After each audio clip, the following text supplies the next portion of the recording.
Professor Mathai and all my honorable friends, ladies and gentlemen, Professor Mathai has made my work absolutely easy and simple.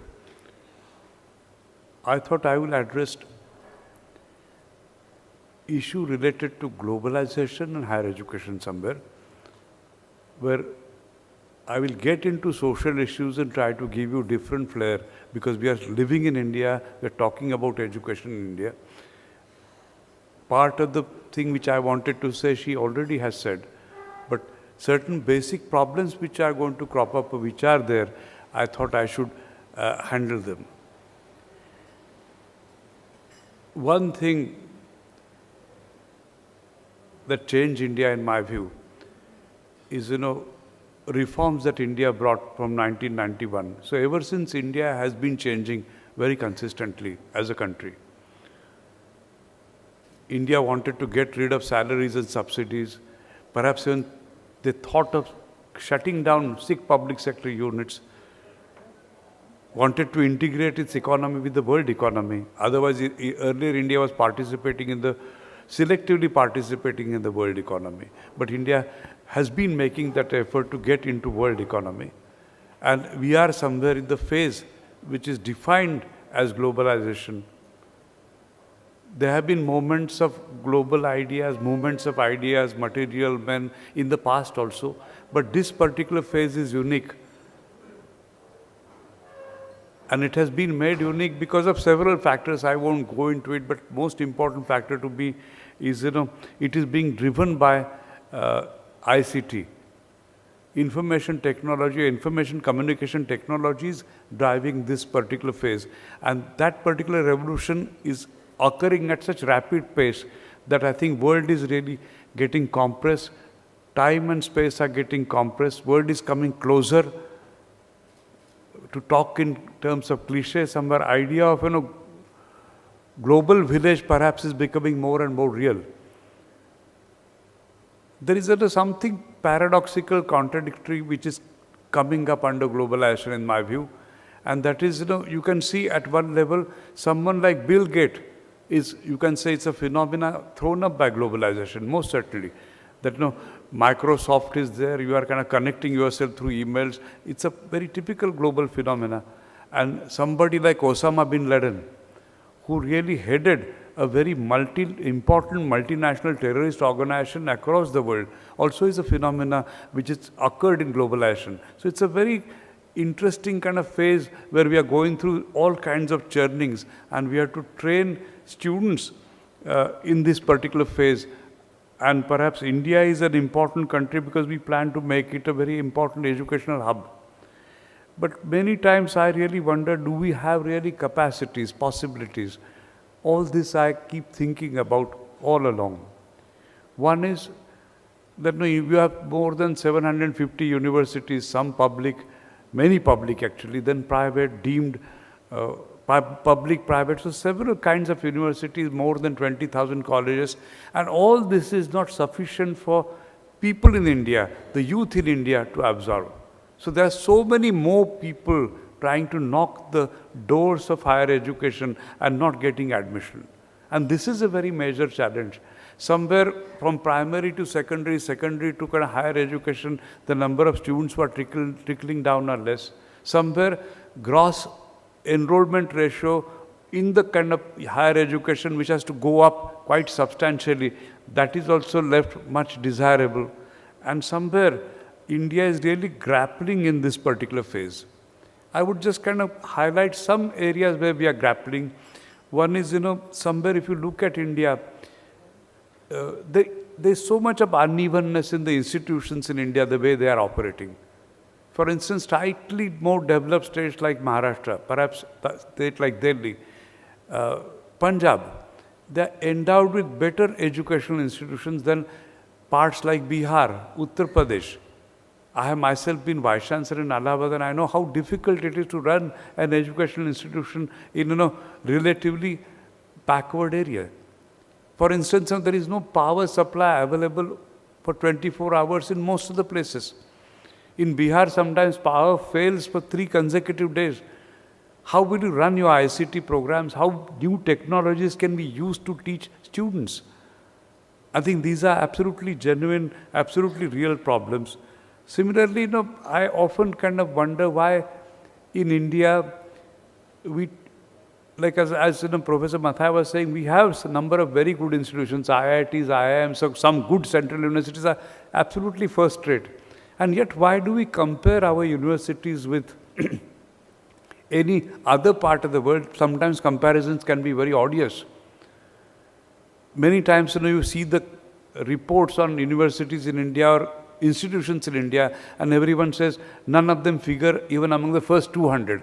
I think somewhere this comparison itself is unfair. There is a logic behind the way institutions came up in West and other developed parts of the world. There is a logic the way they are coming up here. Somewhere we have to use different kinds of yardsticks rather than kind of getting into odious comparisons. At the same time, I would like to say that certain realities like access to education is very necessary. Similarly, relevant education has to be also very important aspect of our educational system, equity and also quality.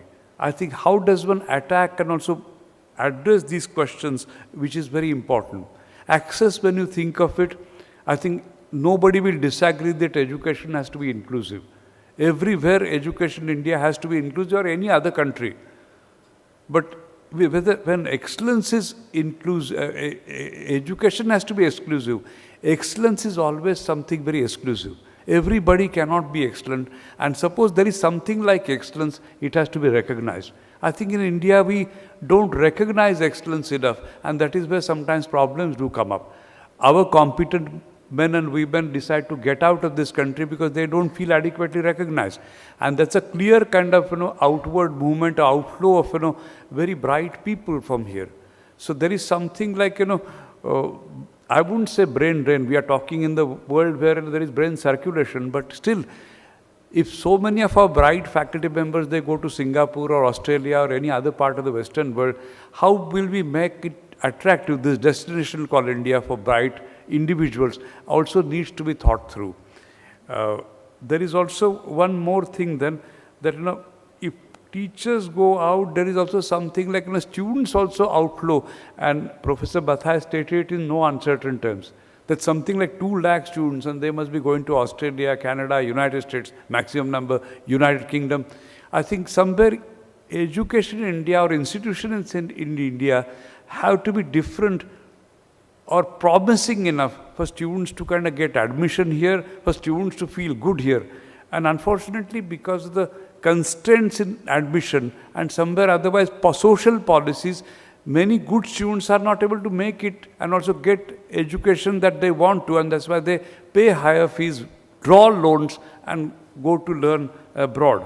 But somewhere this flow, how it can be reversed, how it can be part of a social policy, governmental planning, knowledge commission as well as planning commission, that needs to be worked out at a different level. Somewhere I have been associated with it also, but it needs to be worked out. To me, kind of one important problem that we have in higher education in India or anywhere perhaps, is like, I'll tell you, Allahabad University which I headed, it was established in 1887. And Chicago University has been functioning since 1892. But today, Chicago perhaps can boast of 1992 Nobel laureates. None of them are there from India, leave aside Allahabad. Of course, again, as I told you, comparisons are odious, one should not make them. But somewhere universities, in my view, in India, are burdened with too much agendas. And that is where they are not able to perform well. And what could be agendas? I think universities also should bring social justice. Universities should play accommodative politics. Different political parties are coming into universities to kind of play their role in student unions. And when atmosphere is so kind of somewhere disturbed or disturbing all the time, how can academicians concentrate on academics? And where will academics be? And this area we are not thinking seriously about. I think many universities perhaps where serious academic pursuits have to be pursued, that not doing it. And that is one central reason why universities are not doing well. There's so many times I have felt that teachers, some of them at least are professional politicians. Many of them, if they don't come up in the universities to teach, great job will be done. No damage will be done at least. I think these things people don't talk bluntly. I would also say one more thing, that any place perhaps no teacher is better than bad teacher. Try to see that somewhere we are kind of getting into area. We talk two things simultaneously in India. We promote incompetence by law somewhere, and at the same time we say none of our universities are as good as first 200 universities. I think what is the way we are rewarding excellence? Why are we not looking at competence of people? Why are not we protecting bright people who are there in universities? Try to interview at least 22 to 300 bright youngsters in India and ask them how they feel. And they will feel they are suffocated by atmosphere, mediocres are ganging up, nothing gets done, everything is slow. These are standard responses. And we still play politics in the universities. That is one area which is fertile. As far as all universities are concerned in the country, somewhere it has to be kind of controlled. I feel I am strong votary for this. I would also say that we have to think of more number of social issues, even if they are hurting, we have to think about it. Because do we want to treat work in a manner which is secular? We talk of secularism all the time, but suppose we want to build roads, you have to get perhaps best engineers, men, women, different caste groups, different religious groups go on to walk on the road. If you want to teach mathematics, what will you get? A person from particular region, person from particular caste, community, or you will get somebody who knows how to teach mathematics well. We have not been able to resolve these problems. We mess it up with many other things. And if somebody says this openly, I think he'll be lynched in public. That is where the problem is. We are so afraid of stating what we feel. We outwardly are Democrats, but we are afraid of stating these things because we are fond of giving rights to communities as against individuals. And if communities are constantly empowered, there will be problems over and over again in this country, because somewhere we will have to rethink what is the space for competence in the world which is of higher education. What is the requirement of research and how research is conducted? Are there provisions in the university where people who perform are rewarded and people who don't perform are sacked? I think all this will make India a more attractive destination. So we have to look at ourselves first and see how we are running ourselves. And many questions will get sorted out. Similarly, there is something like demand and supply. I think society may be demanding something out of universities and higher educational institutions, but supply is something else. I remember Allahabad had a first business management school in the country. Maybe many of you may not know. Ahmedabad is better known. And some of our graduates, because they required employment, I searched and met several industrialists to see how they can kind of get jobs. And they said, you introduce something like dealership management course of few credits. And if you do it, we'll try, the moment they get some kind of understanding of that, we'll employ your students. And they got it. Somewhere constantly there is a dialogue between industry and university necessary.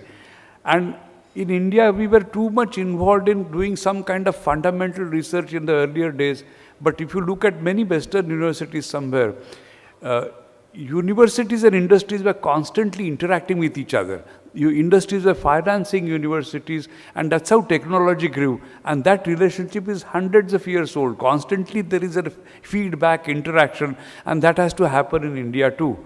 Many times when good number of industrialists who want some research done, if they want to go to Mumbai University, nothing can be done. They have to go to kind of research also working outside India, because even courses, syllabuses or research that we do, that is not relevant to the times that are required. There are also many innovative ways in which India can attract students from other parts of the world. I recall in Hyderabad when I was teaching, they opened up Study India program. And India was being studied as far as history, culture, foreign policy, politics, economy is concerned. And that course became so popular that hundreds of students from different parts of the world began to take that course as a credit course. And credit is a very important part of international world. And university got international name. Similarly, course structures can be revised so differently that different students from different parts of the world, like suppose you are teaching sociology, ethnicity can be studied by students from Afghanistan, Nigeria, India, or Thailand, or many parts. Course structure has to be such that internationally students feel attracted, and professors, of course, must be known enough in the area for doing research in that particular field. And again, students will kind of come into India, whether from Africa or from Asia or other parts of the world. My university where I teach, it's a very typical example of first major international university, and we have students from Afghanistan, Nepal, Sri Lanka, Pakistan, Bangladesh, and I think we are learning from each other by talking to each other about each other's situations in society. And many things, you get to know about the world by learning the social situations. You can change your educational kind of requirements accordingly, teaching methods accordingly, invent new technologies to get your messages across. Like, till I taught in South Asia, I was never aware how civil wars, whether in Afghanistan or whether in Sri Lanka, students of general society is affected by them, and how traumatized students are when they come to India to study in our university. And you require different kind of capacities to teach. And India surely has enormously rich spiritual and cultural heritage, and also capacity to accommodate divergence of views. And that will work. In fact, to me, India is something like it's a miniature world. Everything that happens in the world or is there in the world, it's part of it is in India. And India surely can become that hub if we are more imaginative in running our institutions, if we are more imaginative, not burdening universities with the agendas which are not universities' agendas, if we kind of decide to strike balance between quality and quantity, demand and supply, if we bring private and public partnership into the fore when universities are kind of built in the kind of ahead. Some of us who were part of Knowledge Commission, we recommended 1,500 universities then. We have very less universities compared to the demand on those universities. India can become hub, and neighboring countries of Southeast Asia, they look up to India. So many African countries also look up to India. In fact, Narayan Murthy, when he went to parts of Africa, he realized how many people wanted to be drivers on the information superhighway and not passengers. Somewhere, everywhere, there are possibilities, and they could be explored. I am trying to explore them properly through foreign policy and foreign relations, and I would be happy if you give me more and more ideas. We are also running something like e-Pathshala through Government of India, where 77 courses are online in different disciplines, 77 subjects. And these e-Pathshala is kind of giving courses, postgraduate courses to India and several students in Asia, in Africa and other parts of the world. So there are several ways in which we can reach out the entire world in the information age. And India surely has the necessary talent, trained manpower, capacities, necessary young population, and also rising power that India is. It's all possible and within the realm of realizing or translating such dreams. So I'm not talking off-hats. I think I have given some ideas. I hope I've made some sense to you, and thanks ever so much for listening to me so patiently. Thank you.